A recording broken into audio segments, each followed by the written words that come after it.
Nakita din po nila yon kasi personally yun nga din po yung nararamdaman ko. Viral ngayon ang dalawang PBB housemates na sila Carmel at Anton dahil sa mga pagkakataon na nakikita sila sa kamera na sweet sa isa't isa. Nangyari ito kagabi lang sa episode ng PBB kung saan humarap ang Ultimate 8 housemates sa tapatan at kailangan nilang sagutin ang mga tanong ng buong puso at pagpapakatotoo. Dito ay hahatulan sila ng mga dating housemates kung nagsasabi ba sila ng totoo o nagsisinungaling sila. Pero sa halip na maging patungkol sa Ultimate 8 ang kaganapan dito, hindi nakaligtas sa mata ng mga netizens ang sweet moments nila Carmel at Anton kung saan makikitang magkatabi sila at hinahawakan ni Anton ang kanang kamay ni Carmel.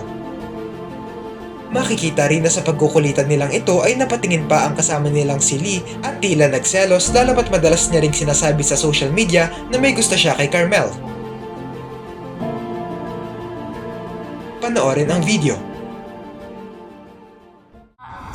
Nakita din po nila yon kasi personally yun nga din po yung nararamdaman ko.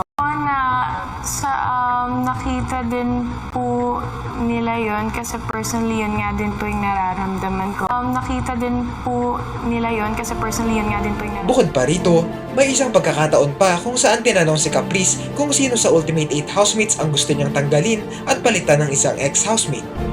Dito ay sinagot niya si Joaquin. At ang gusto niyang ipalit ay si Carmel dahil hindi nagiging tapat ang nasabing boy housemates sa mga tasks.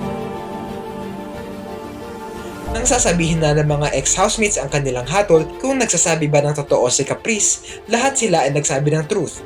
Pero si Anton ay tila inasar muna si Carmel at tinaas muna ang lie.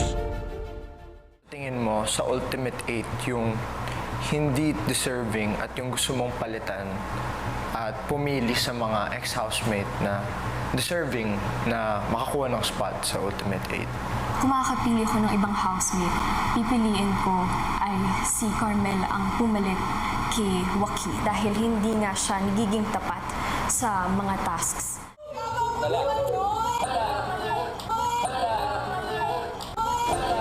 Talagang layag na layag ngayon ang tambalang karton sa outside world. Makikita nga noong muling nagkita sila Carmel at Anton ay mas naging close sila sa isa't isa at nakapag-TikTok pa nga silang dalawa na sa ngayon ay nasa 3.6 million views na. Ano ang masasabi nyo rito?